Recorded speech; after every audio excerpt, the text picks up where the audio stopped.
are back. We have got our teams arranged. We've aligned the buttons and slid the knobs, or vice versa. Either way. We're going to have a Sarovati for Complexity Gaming versus Arium from Root Seed. Do we have bios? Right. Oh, bio reader delegation. Oh, we do. So Arium, like you said, from Seed, he is Samson Nazarian. If I'm pronouncing that wrong, I apologize. He's a semi-professional player for Roots Gaming Seed, as you can tell. He plays StarCraft at the Grandmaster level, and he's currently attending high school as a freshman. Let that sink in there. He's a young player. So he plans on going pro at some point and wants to win a tournament, but he's going to continue to practice to do that. So far, his greatest accomplishment has been the youngest Grandmaster to this day on North America and EU. And he says good luck and have fun. And from Clarity, we have Sarovati. Sarovati's real name is Brian. He's a 19-year-old engineering student coming from Canada. He is recently qualified for WCS AM Challenger League and is known for his unorthodox playstyle and creative build orders. So you may see him go Void Ray Colossus and PvT in order to fully exploit the strength of each unit, in his opinion. He's Clarity Gaming's captain and has worked closely with the staff over the past year to help build Clarity Gaming to where it is now. He studies at the University of Alberta and spends most of his time with his nose in a textbook. I would like to see the University of Alberta sometime. Yeah, that's what it says. I'm assuming Alberta, but yes, it is University of Alberta. U of A for the win from Troy. There's an O at the end of that. Who's Alberto, and how did he get a university? But it looks like both our players are ready to go. Sarovati, we read a bio for you, so apparently you did. He's not. Or at least somebody wrote it. Yeah. So both the players are ready. I'm going to say good luck, have fun to our players, and get this going as we are going into the lobby. It is going to be PvP on Belshire Vestige. And here we go. Oh, Belshire Vestige. How long has it been since I've seen you? Not long, I'm sure. Not that long. Nope. No. So another PvP. Aren't you excited? Oh yes. And another, fairly large map. We've seen a lot of large maps tonight, it feels. Yeah, so, I mean, while we're getting in this game delegation, regardless of the mirror matchup, it seems like there's always a vocal minority out there that expresses their hate for the said mirror matchup. What do you say to those people that, enjoy certain others, but say, pro PvP, I'm done with this game, ZVZ, I'm out of here, TVT, bored. Well, I think that there's a certain amount of that I can get behind. There's just certain races that to some people aren't all that entertaining. Like if you'd asked me in Wings of Liberty if I'm excited to sit down and watch an hour-long TVT, I would have said no, not at all. But you do it because you love esports, and some of those matchups can be very good and varying. So who knows if we're going to see all Phoenix again from these guys and transition into other goofy things like Archons, Archons aren't goofy in that, but other tech trees and moving on, or if we're going to see some more early aggression or no air at all. Wouldn't that be a grand idea? But before we get too much farther, we'll introduce our players in the lower right-hand corner wearing the teal markings. It is representing Seed Academy of Root. It is Arium. And in the top left corner, in the purple trunks, trying to seal this last game up and give his team the victory in this show match, it is Clarity's Sarovati. As you mentioned, Sarovati is the captain of Clarity, so looks like we're going to have a pause from Arium here, and our players being very respectful of each other, saying no problem. Arium has some kind of issue, which I'm sure they'll work out. Looks like he has worked it out and is ready to go. Both players saying go, so we are getting right back on in.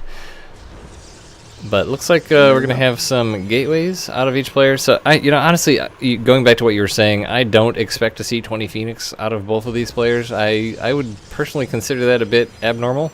It was interesting to see, but I don't think it's something you'll see every game for sure. Well, it's one of those things where you see your opponent doing a huge amount of Phoenix, and you have to decide how you're going to go toe-to-toe with that. You want to be able to keep them in check, but also deal with them. And I think that getting an equal number of Phoenix is one of the better ways to do it, as you can keep up with them. If you have Archons, then you have to move them around, and while they're powerful, you kind of have to catch them off of their own trajectory and in your own field. So We do there's have a lot bit of a less maneuverable. sneaky probe here from Arium, who's taking up a bit of a position here on the left side of the map to the south of Sarovati. Looks like he's going to be putting down a pylon for a potentially a proxy Stargate would be, I guess, if he puts down that pylon any second now. Will be the timing for that. We will see a Zealot coming out for Sarovati. Oh, what are you going to do, Proby? There we go. Pylon going down, so I would expect to see a proxy Stargate. Sarovati is going to come down and scout out Arium's base. I mean, obviously the one thing we've noted that when you come in here, a scout about this point, you're going to expect to see 3 pylons. If you see 2, well, there's one somewhere else doing basic math. So that pretty much can tell you right there that he's running all over the place. He's going to try and figure out where that other pylon's going to be. Yep, he's going back and now going to try and harass some of that gas line. So and the way that he's got that hold position there, he's able to hit every single one of these, but he does get surrounded. Yeah, Sarovati now putting down a Twilight Council and going for a decent number of stalkers, so he pretty much can assume what's going on. It's going to be a proxy Stargate, and he's getting those stalkers and is eventually going to go for either DTs or Blink, I believe. This is a toss-up every game. But he's going to stick those stalkers in his mineral line and be prepared for when that Oracle comes by. That Mothership Core is smelling some mischief, is running around into a potential location for a proxy. Does not find it, if only he had gone a little more south. But in the meantime, that Oracle is on its way. Indeed, and you know, this can be, just like I said before, one of the most devastating plays for either player.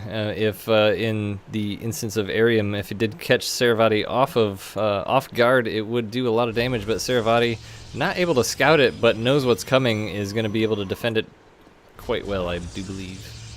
But actually that Stalker is moving across the map, so this is going to be a little bit of an issue, as he doesn't have any units nearby to deal with this. Oh my gosh, Mothership Core is hanging around and does have enough energy now for a Photon Overcharge. Just barely. He is going to throw that down. Couple probe kills do go down, but that is going to chase that Oracle away. But that doesn't stop the Stalker moving forward. They are going into the mineral line of Arium, and they're getting a few probe kills of their own. One is getting very low health, down to 17 of that hull damage, trying to micro it back, and sure enough, more probes are going to die. Yeah, it's pretty equal worker kills at this point, 4 for Arium and 3 for Sarovati. But, you know, obviously when you do a proxy like that, you're definitely going to have a little bit of issue with the defense at home, contributing so many resources to that Stargate that's away from your base. So Sarovati doing a good play to take advantage of that. He is, and he's getting, you know... he's going back home. He's going to try and see what he can do with what's going on with that Oracle, as there's not a whole lot. I mean, he does have those Stalkers, but he needs those additional 2 to try and get into the position so that it can't run in the various trajectories that it wants to.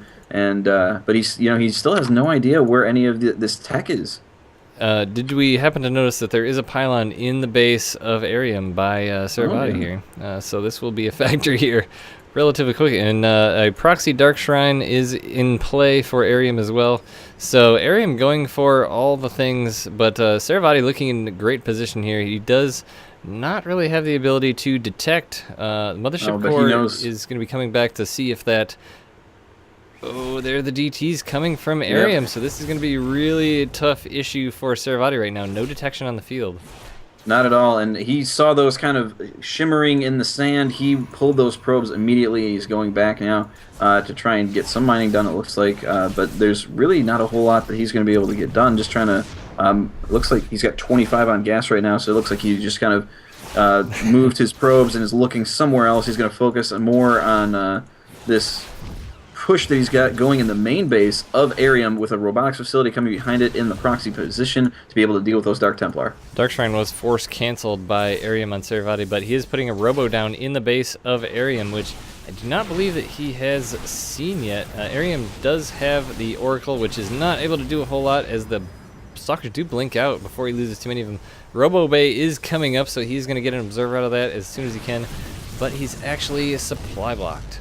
Oh no. And now Arium has seen what's going on there, so there will be no observer. It's starting to be cooked, and Time Warp goes down to try and slow that aggression down. And the Stalkers are moving in as well to try and save it, because he absolutely needs that observer, but it does get depowered. And so now these Dark Templar have free reign of the map. All the probes of Sarovati now coming in to participate in the battle, doing an attack move here, but that is going to be GG well played from Sarovati. So Arium coming out with all the cheeses here. So this was as different of a game as you could have expected from our first PvP. And, at first I thought Arium was looking in a bit of a bad position there because Sarovati was setting up really well for what he sensed coming across the map, but I don't think he, well, it's pretty clear he didn't expect those DTs. No, he wasn't, and that was a very quick switch and a very well-timed one as well. He saw the type of tech path that his opponent was going down and realized, hey, there's a weakness here in observing. I'm going to take advantage of that. Yeah, and the play of Sarovati, you could just tell the fact that he just went, oh, the DTs, as he Yeah. just completely evacuated his base, put down a robo in his opponent's base. I was really expecting to see a bit more aggression out of assuming those DTs didn't come in. That would have been a interesting play, having that pylon in his opponent's base to warp in right off of. That's right, but Arium, was able to kind of get the timing, push in at the right time, was able to do the damage that he needed to do before Sarovati was able to get his aggression off the ground and move forward to put the heavy blow on his opponent, so to speak. So we'll answer a few questions in chat here, take a short break. To answer first, the score is 3-1 in favor of Clarity Gaming. We're just talking about the 3-0 advantage and if SEED would be able to come back, and it appears they've started their march here. SEED players that have played so far are Hawaii, Prebes, Bones, and Arium. Arium taking home the only win so far. For Team Clarity, the players that have made a showing are Elahim, Silky, Shu, and Sarovati. Sarovati losing the game to Arium, which sets the score at 3-1. So we will be getting our next match set up here in just a couple minutes, but we're going to take a brief commercial break while we do that and hang out with us.